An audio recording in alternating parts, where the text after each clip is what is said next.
I remember my dad got me this Pocahontas toy, and he got me the chief one, and it came with like a staff. First thing I did when I opened it, stuck it in my ear. Welcome back to What the Heck with Matt Bellassai, a podcast about what the heck is going on, what the heck is happening, and all the things that are making me say, what the heck? What a week. What a week we've been having. It's the first week of June. It's the first week of Pride Month, everybody. Yay. Being gay is fun again for 1 month only. We get 30 days or however many days June has. And then it's back in the closet, everybody. Wrap that gay shit up by June 31st. How many days does June have? January, March. No, I skipped February. January, February, March, April, May, June, 30. I learned on the knuckles. Some people, I don't know, Barry like sings a song or something. Or some type of, I don't know, Wiccan chant that you do to learn. 30 days have September, April, June, and November. All the rest have 31 except for February. No, I'm not doing all that. I'm sorry. I'm just going to go ahead and count on my knuckles. The knuckle thing is like you start at January, February, March, and it's just like, because the 2 months that are back to back that have 31 days just happen to coincide with your, it doesn't matter. It doesn't matter. June has 30 days because they said gay people get 30 days. We're going to change the logo for 60 seconds only. You'll get a rainbow logo on the television if you're watching. And by the way, this is a video podcast. So if you're listening in your ears, finish the episode and then go back and start it again on YouTube and Spotify and watch. Because we need all the views we can get. We need to get on those charts, folks. You are doing activism in the month of June in support of a white gay person by listening to my podcast and also doing YouTube. Subscribe, rate, review, all the things that YouTubers say.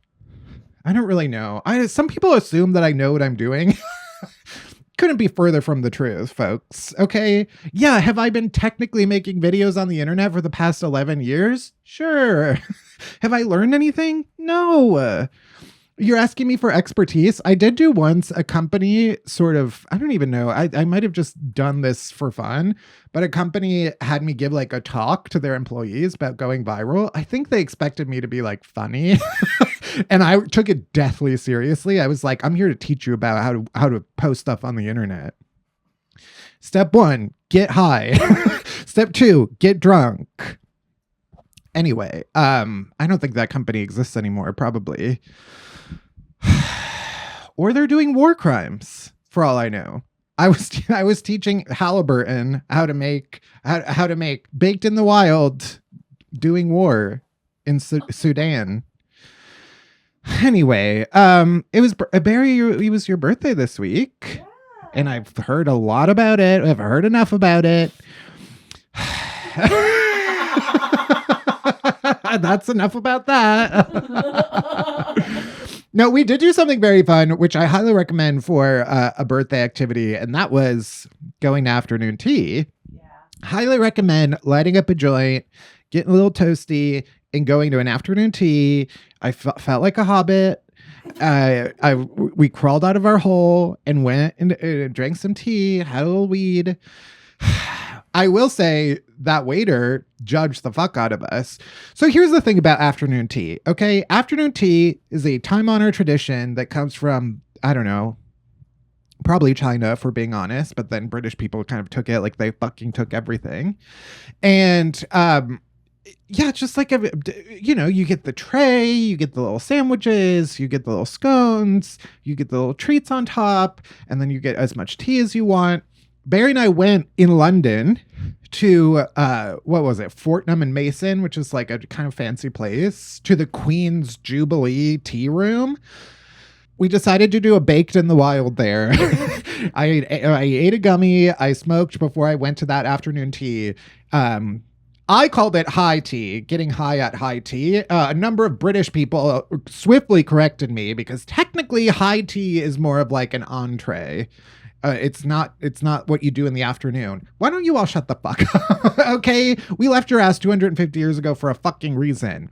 And now we're putting on a UFC fight in front of the White House to commemorate it. Oh my God. Have you seen the pictures of what they're building in front of the White House? I don't want to I feel like I'm reverting back to like pussy hat liberal when I complain about this. Cause at this point it's like, it's over. Like I'm not going to be like #resist. We're done. We made it 250 years and now they're building a UFC stage feet away from the entrance of the White House. Meanwhile, the East Wing is leveled on the other side. It looks like a still from an apocalypse movie. It's like the stupidest. I can't even wrap my head around it. It's like, it is truly just the trashiest, most disgusting, like, I don't know. I can't think too much about it or I'm going to have to like throw myself out of a window. Honestly, I'm like, I don't have anything to say about it. Why did I get talking about? Oh yeah, but it's still fuck the British. Let's be clear about that. Anyway, we went into the Queen's Jubilee tea room and yeah, I was super stoned and it was way too fancy. It was fancier than I thought it was. I thought it was going to be a bunch of other people who were doing it ironically.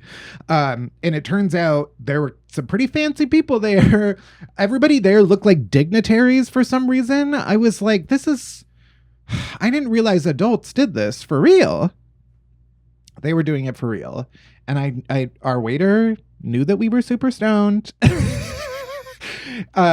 So that was kind of a deeply uncomfortable experience. I wish I could go back because I think I would fully embrace it a second time around and just say, fuck it. We're going hard. I want a full bottle of champagne brought to my desk. I want every sandwich you can get. It's also, and this is the important point, it was all you can eat, basically. And that's the kind of the secret to afternoon tea is that typically it is all you can eat. It is like, you finish your sandwiches and then they come by and they're like, can we get you more? And proper British people have the decorum to say like, no, that is quite enough. And I say, bring me one of everything again and keep them coming until you have to roll me out of here. There was also a maitre d' or a hostess. What is a woman version of a maitre d'? Or is there a difference? Are they gendering maitre d's? She was kind of a bitch, whatever her gender was. She was kind of a huge fucking bitch. And then it turns out she might have just been German or French. So no way of knowing for real. It was one of those things where like you kind of have an enemy for a couple hours. It was like an hour ago, I didn't know this person existed. And now she is my sworn enemy. And if I see her in public, it's on sight. It's gender neutral, maitre d'. Maitre d', gender neutral. If anyone's looking for new pronouns. Maitre d' covers all bases. What is it, like master of the table or something? Master of the hotel. Ew, I don't like that. Well, it's short for master, like it's maitre d'house house or whatever. Right. I see. That makes sense. It's master of, basically. Yeah, I took languages. Listen, I took like 12 years of elementary Spanish, so you better believe I can speak basically English. The whole point that I'm trying to make is that we went to afternoon tea for Barry's birthday. I was super stoned. We ate all of the fucking little sandwiches. Some of them were weird. And then we asked, can we have seconds? And the man looked at us like we were like Oliver Twist asking for more. Like we were disgusting rats on the street begging for our food. He said, no, the tea is bottomless, you fucking fat asses. But if you want more sandwiches, we can ask the chef what he has got available back there. First of all, the sandwich is this big, you piece of shit. So I know you can slap up some more of them. Second of all, has nobody asked this before? Like he truly acted like we were the first people alive to ask for seconds. At afternoon tea, a practice that they're ripping off from the British. Gotta give it to them, the British. They're doing seconds at afternoon tea in a way that America is not. Or at least this one place that we went to. No, I had a great time. Happy birthday to Barry, I guess. We also did see the Daniel Radcliffe show on Broadway, and it was incredible.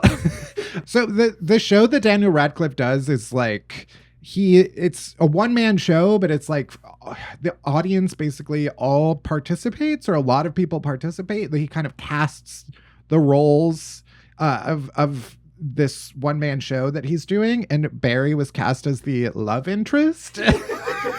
So she had like a pretty big part in this production. And yeah, Daniel Radcliffe did come up to me, pull me aside before the show started, and asked if it was okay if my girlfriend could play his love interest, because sometimes men have gotten uncomfortable that he is asking their girlfriends to be their love interests. And I had to say, actually, her husband is right over there. I'm just her gay friend.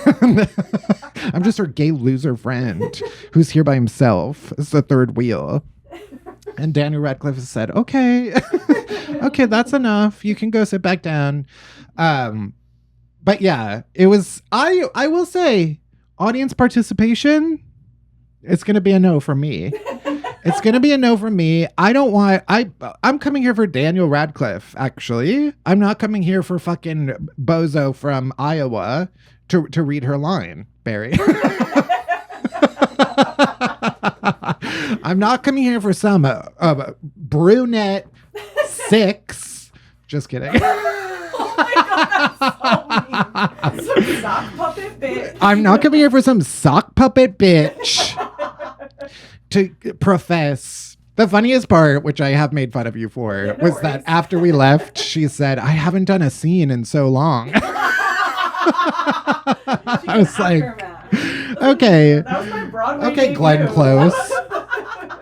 But I'm just like, yeah, don't even audience participation, I think, is getting out of control. And it's because we now live in this world where everybody thinks that they should be on stage. Everybody needs to be on camera. No, one of the biggest stances that I will take on this podcast is that some people are audience members, and that's it. We need observers. We need just bystanders. Okay, so that's probably you. It's the problem with stand-up comedy too, is now everybody thinks that everything is like crowd work. And so you come to a show and it's like, hey, I'm just going to start shouting out suggestions. No, sit back and fucking watch. You cuck. Get in the cuck chair and fucking shut your mouth. Anyway, we haven't even gotten into my this is just me talking about my week. I'm getting myself into a rage.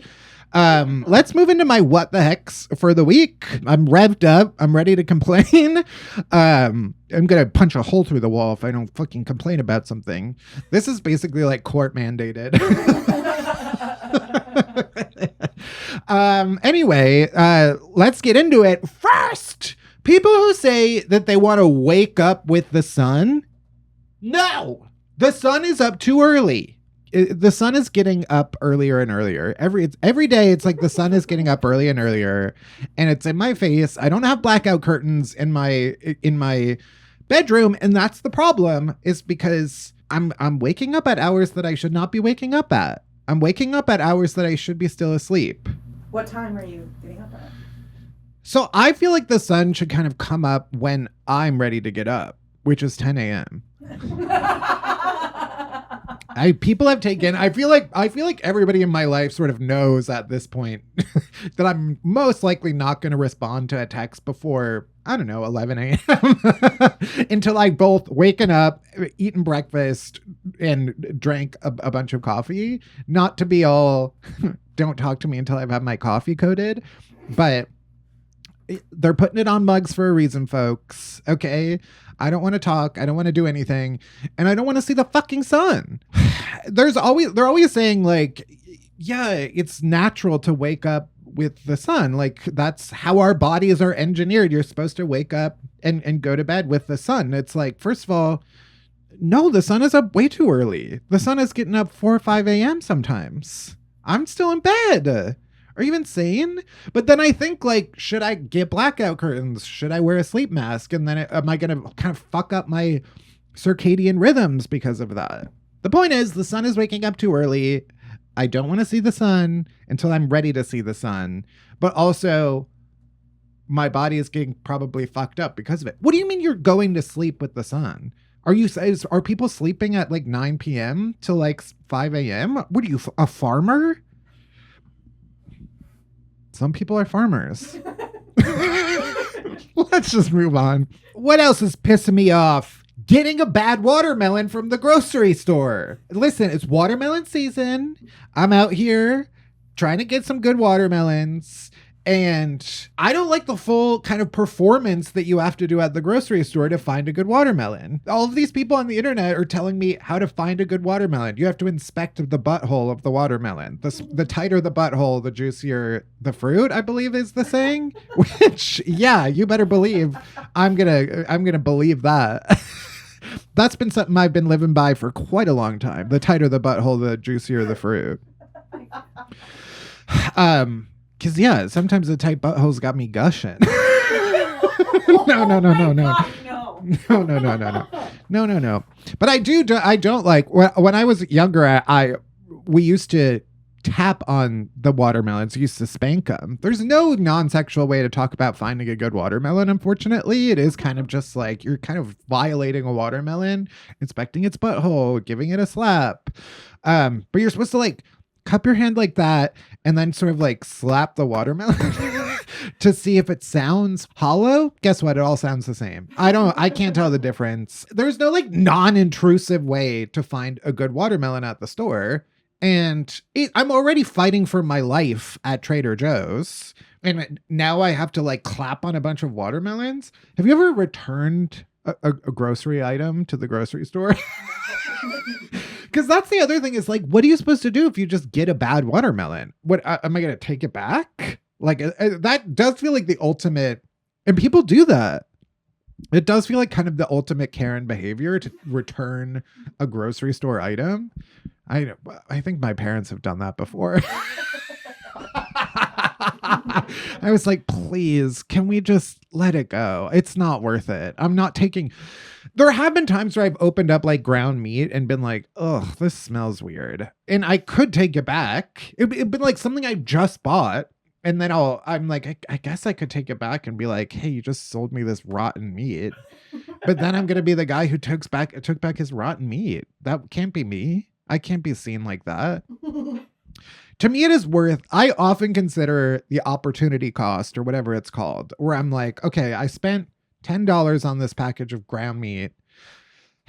It is worth $10 to me not to go back to the store. And that's how I justify almost every problem in my life. Almost every problem in my life I can sort of explain by I would spend this much money not to do that thing. I feel like as a kid, we used to return stuff to the store a lot. My parents were running a scam. I just suddenly realized that I was part of a criminal operation. No, I think part of what it is seared into my memory is because when I was a kid, we would shop at Best Buy a lot. And Best Buy, people of a certain age may remember, once you open something from Best Buy, you have to go back with a gun in order to get them to take it back and give you your money. Once there's a scratch in the cellophane that is keeping a CD contained, once you pierce that film, it is yours for eternity. Best Buy won't take a second look at it. And if you ever had a problem with something that you purchased from Best Buy and you tried to bring it back, you basically had to hire a lawyer. You had to go back with counsel in order to get them to take it back. And I specifically remember there was a SpongeBob computer game that kept freezing our computer, and it would happen at the same time every time. I was playing SpongeBob in the SpongeBob video game in the family computer, and it would freeze at the same time. And it was like, fuck it. And of course, this was the 90s. So it was like the SpongeBob computer game cost, I don't know, $4,000. It cost like a mortgage. And so we tried to return it. And my dad sort of notoriously lost his temper at a number of customer service employees in a way that kind of is no longer allowed. And as a child, there was kind of nothing you can do but stand by and watch. I specifically remember one time at Radio Shack where an employee said, this was, the employee said, this is a bad day to forget my blood pressure medicine. I was like, oh my God, we're going to drive this man to like combust. And it was because I think we'd purchased like a sound system and it like didn't work properly. And we tried to take it back, but it was like, he wrote a check for it. And they were like, well, you can't return it because like the check like you have to wait for the check to go through essentially. And then you can come back and return it. And my dad was like, the check is in the register. Just give me it back and you can have this. And the guy was like, that's not how it works. They both kind of had points. Right. The point is, I remember the Best Buy employee, he took the SpongeBob game back to the back room and played it and came back out and was like, I played it. It works. Okay, the little spatula goes across the screen. I flip the Krabby Patties and it works. And I was like, well, it doesn't work on our computer. And they were like fucking assholes about it. And so I went back with a gun. Yeah, thank God Best Buy is dead. No, I still shop at Best Buy pretty regularly. No, it's okay. Love you guys. I don't want to sign up for the Geek Squad, I'll tell you that much. They're trying to recruit people to the Geek Squad like they're drafting for the army. I'm not interested. Okay? All of these places, they're trying to get you to sign up for their rewards points. I don't need rewards points. I'm not going to Michael's that much. I don't there's a few things that I feel like, yes, loyalty points, I'm all here for. Movie theaters, although people are sort of enlisting in movie theaters like they're signing up for the Navy and the Army. You talk to an AMC Stubbs A-lister, they're trying to sell you on a pyramid scheme. It's not a pyramid. It's a perfectly fine subscription service, actually. But I do feel like the people who are trying to sell you AMC Stubbs, the people in your life, you know what I'm talking about. The people in your life who are AMC Stubbs A-listers are militant. They're coming at, they are recruiting for that like they're getting commission for every person that they sign up. It's like, God damn, I like movies as much as the next person. Calm the fuck down. I don't care that you get a free popcorn with every third movie that you see. Okay, it's not that important to me. I'll pay $50 for every movie if I have to. No, but that's a good one. What are other good subscriptions? I do be going crazy with subscriptions though. And I do have to kind of go through my list of subscriptions. Barry knows. I just got a PayPal notification for something I signed up for. And I was like, what the fuck is that? Something I signed up for an annual subscription for. I believe it was an app for brain teasers. Yikes. An $89 charge. Nice. Don't worry, I will be contesting it. I was like, I haven't used this app. I don't even know when I signed up for this. Surely I would not have paid that before. But the annual one really gets you because it convinces you, oh, I have a full year to cancel this. I'll remember. No, you're not going to remember. And then a year later, right as Pride Month starts, you're going to get hit. I don't know what was happening a year ago that I was like, I need to get fucked up on brain teasers. I think maybe I was having like a midlife crisis and I was like, oh my God. Or I was starting to smoke so much weed that I started forgetting stuff. I don't know. I can't remember. Maybe I'm smoking so much weed that I can't remember what I don't remember. And that's how it gets you. Uh-huh. Next, let's just move on. Should I talk about Anna Karenina? Should we get into a little 19th century Russian literature? I mean, this is a podcast for sophisticated people, obviously. Stoners read. Drunk people read. So certainly I do. Listen, I'll keep this brief. So for the people who aren't interested in Russian literature, I just finished Anna Karenina, mostly because one of my friends who will remain nameless was like, I kind of want to read Anna Karenina. And I was like, sure, I'll do that. I like being smart. 1,000 page book written 150 years ago. Spoiler alert for a 150-year-old book. If you don't want to know how Anna Karenina ends, fast forward like 3 minutes. I liked the book a lot. As I was reading it, I was like, it kind of is like Real Housewives of, of Moscow and St. Petersburg set in the 1800s. But it follows a few different families. And one of the main characters, you guessed it, Anna Karenina. And she is kind of like the sophisticated society woman who falls in love with this hot young stud named Count Vronsky. Only problem is she's married to a fucking loser and she's got a fucking loser son. And so she ends up having an affair and decides, I'm going to sort of embrace myself and embrace my happiness and run away with this man and be happy. And then everybody turns their back on her because they think she's a dirty, filthy whore.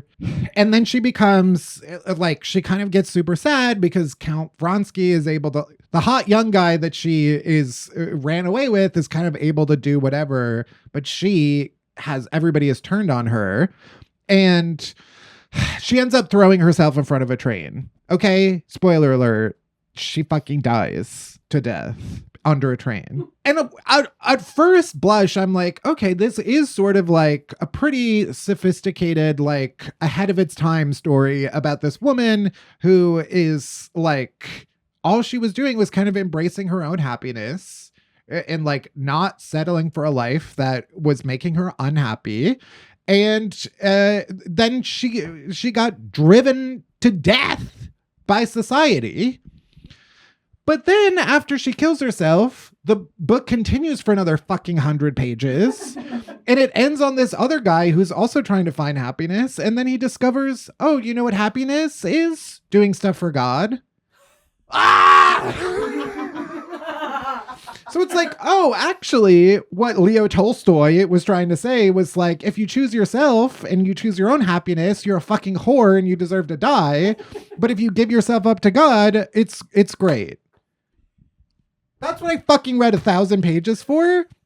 I was so pissed off at that book by the end of it. If it had just ended with her killing herself, I would have been fine.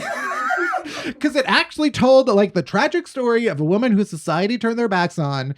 And no, it had to end with him being like, no, actually, I believe in also what he's doing for God, fucking farming. And he was like, I'm just going to work hard and devote myself to the land and to doing good. Not just to God. I'm not going crazy here. Anyway, that's sort of my thoughts on Anna Karenina.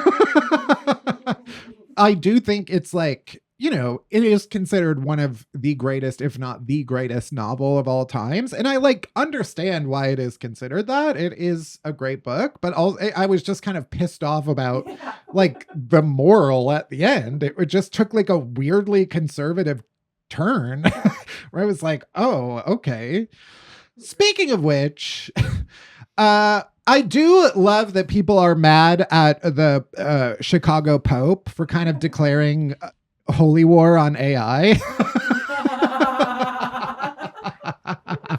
I love that Chicago Pope was kind of like, it's jihad. Actually, we're declaring jihad on artificial intelligence, and he wrote kind of like, I don't know, a 40,000 word call to arms.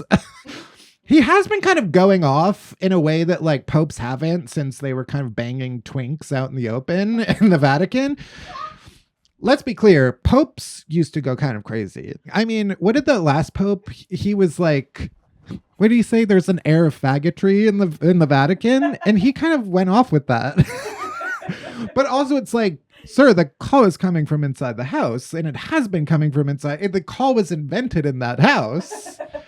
Like Catholicism, they've been doing gay forever since the beginning. It actually was Adam and Steve. Actually, let's look that up. It was Adam and Steve.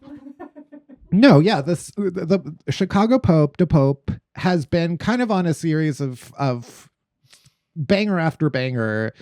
Uh, and JD Vance, that fucking rotted Cabbage Patch Kid, thinks that he can go toe to toe with the literal Pope. You converted to Catholicism as an adult, you fucking chub. You fucking half engorged chub. I just feel like JD Vance looks like if a micro penis had a semi. He kind of looks like if someone dropped silly putty on the floor of a barbershop and then carried that around like a special doll. And you're going toe to toe with this Pope, Chicago Pope? But I was raised Catholic, so I can say all of this. I'm speaking with authority. I was never an altar boy, so you don't have to get worried. But I was raised Catholic. I've been confirmed. I've been communioned. And I have been to confession.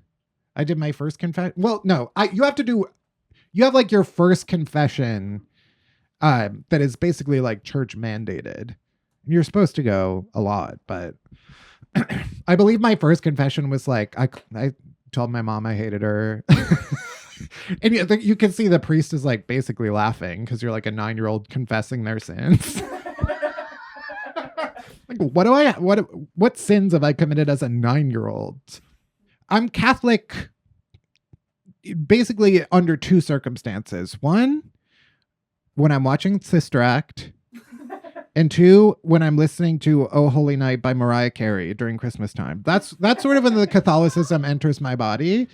Other than that, you know, I'm sort of checked out at this point. But Chicago Pope has been kind of pulling me back in. He's and all he's doing, and it's pissing them off so much, is being like, hey, maybe we shouldn't do war. Hey, maybe we kind of chill out, kind of building these digital tools that are going to be used by like the most evil people among us to kind of take away the tools of production and cause mass destruction and despair. And they're like, you should get the fuck out of here. But also it's like, who was it? JFK. JFK was like the first Catholic president. And they like were so concerned about electing a Catholic president because they were like, he's just going to do whatever the Pope tells him. And it's like, I feel like famously, the US government has been like, kind of fuck you to the Pope. And so the fact that they're so offended by what he's saying now is funny. It's funny that they're like all up in arms about it. It's like suddenly you decided to give a shit just when he started being like, you guys are war criminals. But yeah, he's kind of on a tear, and I love that for him. Keep your mouth shut about gay stuff, sir. Your Holiness. Don't speak on it. Okay, moving on. Next. People who work out on vacation are some of the most dangerous people among us. I'm seeing a lot of posts from people who are on vacation. You know, we're getting into summertime. School is getting out. Everyone's graduating. People are going on vacation to not only work out on vacation, but then post about it. It kind of tells you everything you need to know, doesn't it? Doesn't it? Because now you're saying, look, I'm the type of person who works out even when I'm on vacation. Hey, how about we all fucking die?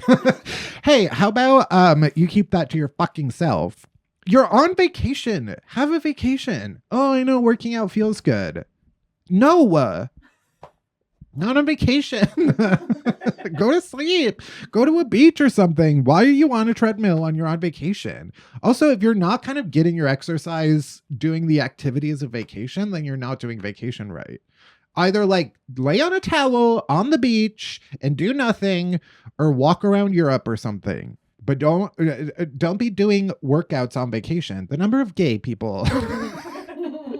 I know it's Pride Month and I probably shouldn't shit on my fellow homosexuals, but the number of gay people who are posting about their workouts on vacation, which I guess it's like gay people are always on vacation. So it's like, when else are we going to work out? You have to work out because it's like you're always on vacation. But that's okay. What else? Next. Why the heck is Spotify making everything a made for you playlist? I don't need to have everything made for me. Every time I go to search, Beyonce workout playlist for treadmill or whatever, just hypothetically, Glee compilation treadmill mix. It's sort of like, why are you giving me? Here's the problem. Here's the problem with Spotify made for you playlists. They're integrating AI into every aspect of technology in a way that is not helpful. Okay? Not everything has to be fucking optimized.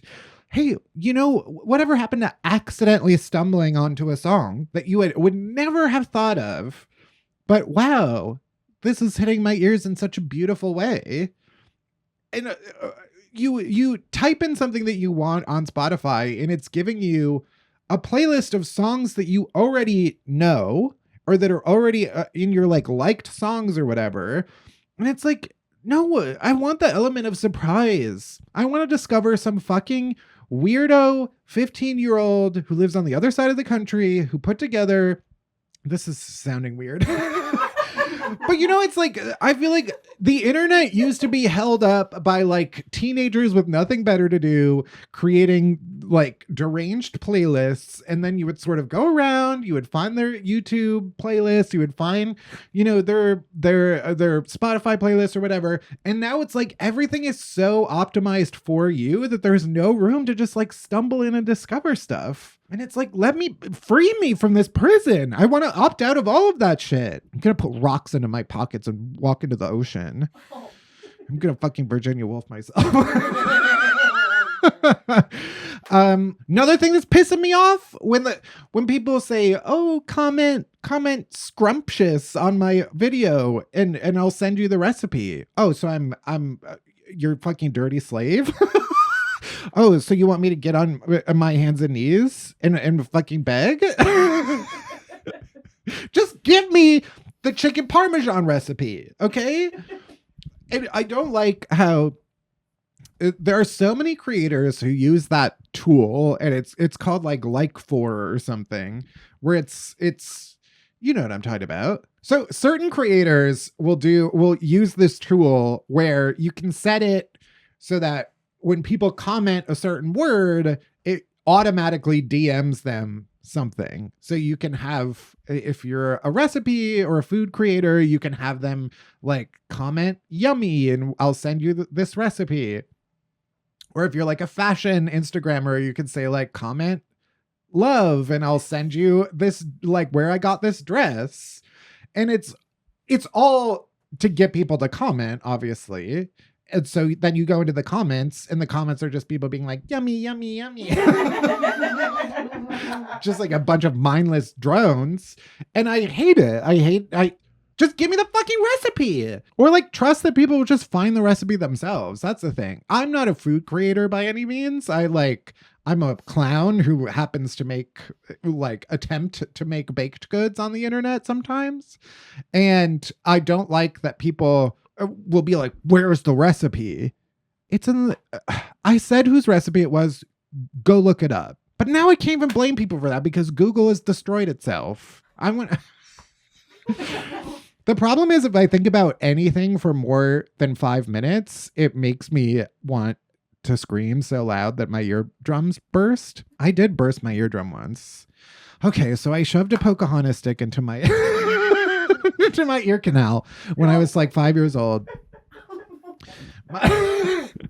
Okay, I just so happened to shove the stick, the staff from a Pocahontas action figure when I was 5 years old into my ear canal, and it was the chief from the Pocahontas movie, so it was an action figure, not a doll. I remember my dad got me this Pocahontas toy. It was when Pocahontas came out and it was still okay to make dolls and action figures of Native Americans from Pocahontas. And he got me the chief one and it came with a staff First thing I did when I opened it, stuck it in my ear. I remember it. It's one of my earliest memories because I was probably 4 or 5. I don't know. When did Pocahontas come out? Probably 1993 or 4. Later. I think 97. Okay, well, that's going to be upsetting because that means I was old enough to know better. I'm pretty sure it was like 94, 95. 1995. Okay. Phew. What month of 1995? June. Okay. Pride Month. It's the anniversary. Wow. It's the anniversary of me sticking a fucking staff in my ear. It was just perfectly shaped for me to stick in my ear. And I just remember it was some of the worst pain I've ever experienced. And that's why I remember it 30 years later. It's kind of like your first gay experience on Pride Month. Yeah, I penetrated myself. That's beautiful. Yeah. Every episode, we're going to find a different way that I turned gay. Last time it was getting bit by my wiener dog. And this time it's sticking the Pocahontas doll staff in my ear. What the heck made that? But I remember my mom, after I did it, she was like, she basically was like, God damn it. Like, why would you do that? It was like the first, I was playing with it for less than 5 minutes. And I was like, wonder what it would be like if I stuck this in my fucking ear. Kids are so fucking stupid. Let's see. Next, I learned about a drink that apparently people are making called an espresso bomb. Do you know about this? Why are you doing this to me? Stop. Just drink a fucking espresso. Apparently an espresso bomb. Let me look up the actual definition. I'll look it up on my phone. Sorry. It looks like I'm looking up something on my phone. It's because I am. Espresso bomb. Do I need to type in espresso bomb, not actual bomb? Kash Patel, don't investigate. He's not drinking an espresso bomb. He's drinking a sake bomb for sure. An espresso bomb is a viral coffee drink and trending hangover remedy. Shut the fuck up. It is prepared by dropping a salted lemon-rimmed shot glass full of a double shot of espresso into a large glass of bubbling tonic water. How about I barf into my hands and then shove it in your face? That sounds disgusting. A lemon-rimmed shot glass full of a double espresso dropped into tonic water? Are you trying to kill me? Like, what is the point? I don't like it. I don't like what they're doing. They're coming for my culture. Just drink a fucking espresso. Oh no, I said espresso. Just drink espresso. We don't have to be doing all that. Who is hungover, first of all, being like, oh, let me put some lemon around the shot glass and then drop it into a tonic water? Oh my God, it makes me so mad. And the other thing I was thinking of this week is like, why are espresso machines doing all of that nonsense? Espresso machines are kind of doing stuff in some of the most obnoxious ways that you can imagine. And in a way that no other coffee machine is. They've got bells and whistles going off. There's smoke coming out. There's horns blowing. If you stand too close, I don't know, you'll burn your face off. I did. Yeah. I tried to use a steamer while I was wearing something. Sure. Sure, it burned pretty bad, okay? Yeah, I've done it before and I didn't learn my lesson and thought I could try it again. Yeah, it still kind of hurts. I was wearing like a sweater. It was to afternoon tea, actually. And I was wearing... This was recent? I remember the last time you did this. No, the last time I did it was years ago. Yeah, years ago. I remember that. I didn't know that you did it again this weekend. Yeah, that's what I was saying. Oh my God, Matt. Literally days ago, I was wearing a kind of a sweater polo situation. And, you know, sometimes I shouldn't have hung it on a hanger. Sometimes you hang a shirt on a hanger and it gets the little things. And I was like, what if I try steaming those down with some of the hottest steam available to me? My steamer on full, by the way, on full power. I didn't even turn it down. So yeah, not only did we get denied seconds at afternoon tea, but I had a burning shoulder at the time. So it kind of added insult to injury. But yeah, I don't like espresso machines are kind of going crazy in ways that are upsetting. It's like you go into a coffee shop and it sounds like they're doing factory work from the 1800s. This is like what fucking, what was her name from Les Miserables? Fontaine? Fontaine? Yeah, it's what they were making her do before she had turned into a prostitute and died from syphilis or something. Next, we have our first caller to the What the Heck Hotline, which of course is the number that you can call to leave your own What the Heck that we may then play on the show, so that this can be kind of a group effort, because that's what the heck is. It's about us coming together to say, what the heck is going on? And so if you have your own What the Heck, you can call in 407 WTH Matt. I don't know what the numbers stand for. You can look it up. But let's hear our first listener. Hi, Matt. Hi, Barry. Been following you guys since the beginning. One thing that's making me say, what the heck this week is that I am a bi woman, and I decided that this summer is going to be sapphic summer. And I feel like as soon as I made that declarative statement, every man I've ever known in my entire life has come out of the woodwork and has started hitting on me. And I'm like, where were you when I was open to dating men and women? Nowhere. Y'all were ignoring me. You guys did not care. And now that I'm trying to date ladies, men are all up in my DMs and they're like, hey, it's been a while. Remember when we went to that one bar together? And I'm like, no, I don't actually. I am not interested in talking to you, sir. And then all the ladies, like, thankfully, have been kind. But these men, as soon as you don't want to give them any attention, that is when they start paying attention to you. Anyway, I love you guys so much. I'm so excited about the new podcast. And I hope you have a wonderful rest of your day, evening, whatever it is. Bye. Yay. Okay, so to reiterate, Our caller is complaining about the fact that she was ready to have a sapphic summer as a bi woman. She was kind of going for the ladies this summer, and then all of the men started coming out of the woodwork. And truly, like, the lesson of a lifetime. Truffle's a real sapphic hero, actually. I've tried to picture if Truffles would be like gay or straight, and I mean, I do feel like she is a lesbian. Absolutely. Yeah. Whenever I think about what celebrity Truffle's voice would be like if she could speak English, Rosie O'Donnell, yeah, she has come up. Unfortunately, Roseanne Barr has also kind of crossed my mind, and Miley Cyrus.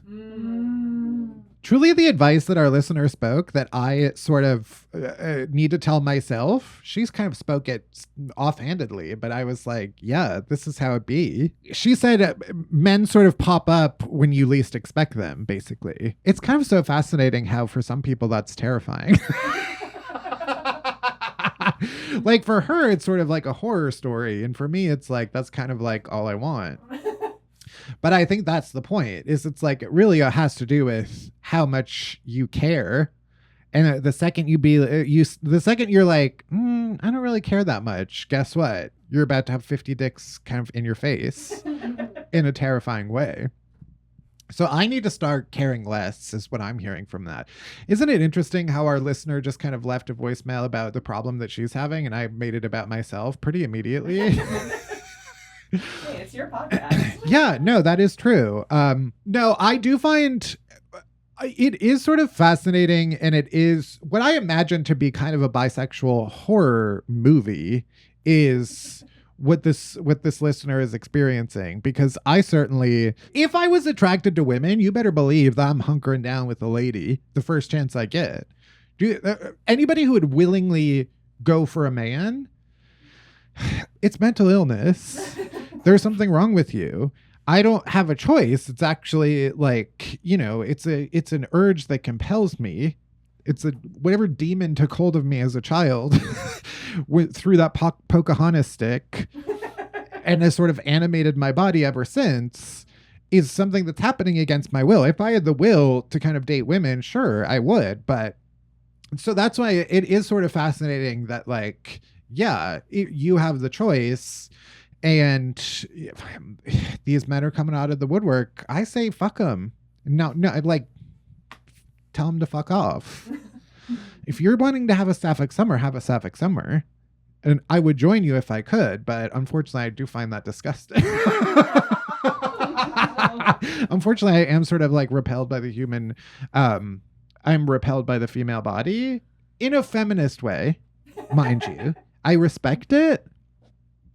I'm not going to be one of those, cisgendered gay guys who is like, women are filth.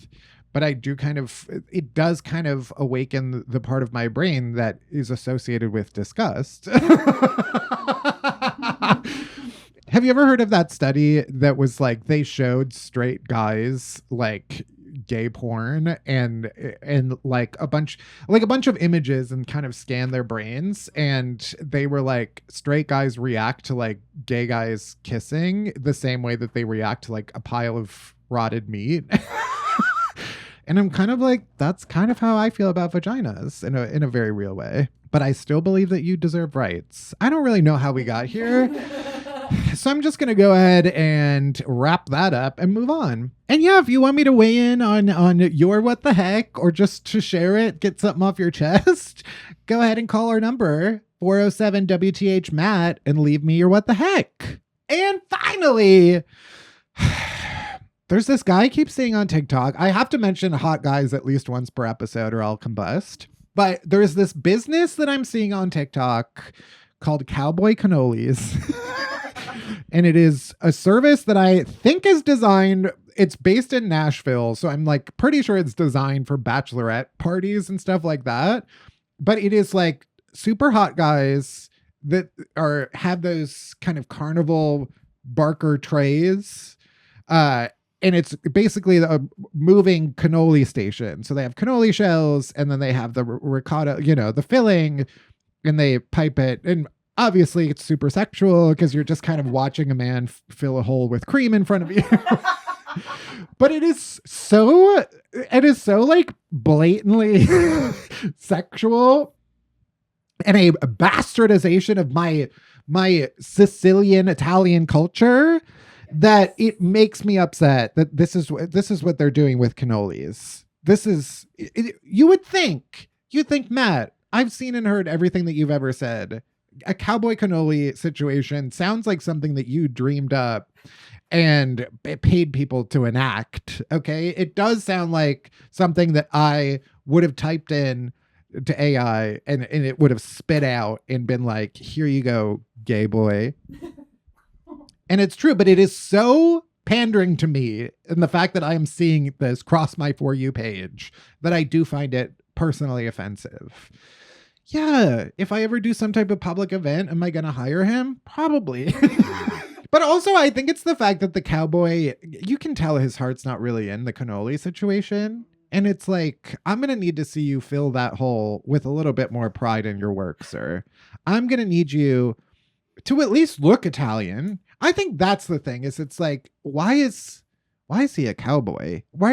Get on a horse, throw a rope around. Why are we filling cannolis with a cowboy suit on? Anyway, I'll go watch it for another few hours. I'll go scroll through those videos for another few hours and decide how I really feel about it. Anyway, before we go, my what the hey for the week, the thing that's making me the opposite of what the heck, if that makes any sense at all. And this week, it's going to go ahead and be the television show Couples Therapy. It is back. Dr. Orna, I need her to be my therapist. I need her to look me in the eyes and whip me into shape. If you've never watched Couples Therapy, I think it's on Paramount now. I think it's been on Paramount, but it is real life couples who are doing real life therapy. So it's more of a documentary than it is like a reality show. In fact, people treat it like a reality show, and I get worried about the people who are on it because I'm like, these people signed up for therapy. Yes, televised therapy, but still. But anyway, it is like darkly fascinating. And yeah, am I like the most single person ever exist who's just watching couples fight? You betcha. And it does bring me solace. And it is kind of turning me into a couples therapist. So that's kind of the role that I'm playing with all of my friends, is that like as the single one, because of the amount of couples therapy that I watch, I kind of do have a doctorate in couples counseling. And so, yeah, come at me with all your relationship problems as well, and I'll solve them for you. Or make them worse. But that is it for this week's What the Heck. I'll see you next week. Bye. Happy Pride Month. This has been an episode of What the Heck with Matt Bellassai. You can call and leave us a voicemail about what's making you say what the heck this week, and you might be featured on a future episode. Call us at 407-984-6288. That's 407-WTH-MATT. What the Heck with Matt Bellassai is produced by Same Boat Studios and Bellassai Productions. It's hosted by me, Matt Bellassai. Our executive producers are Gabrielle Lewis, Barry Finkel, and me, Matt Bellassai. Erica Glass is our senior producer. Our video editors are Matt Bellassai and Erica Glass. Production designed by Erica Glass, Matt Bellassai, and Barry Finkel. Our theme music is courtesy of EpidemicSound.com. Special thanks to Truffles Bellassai.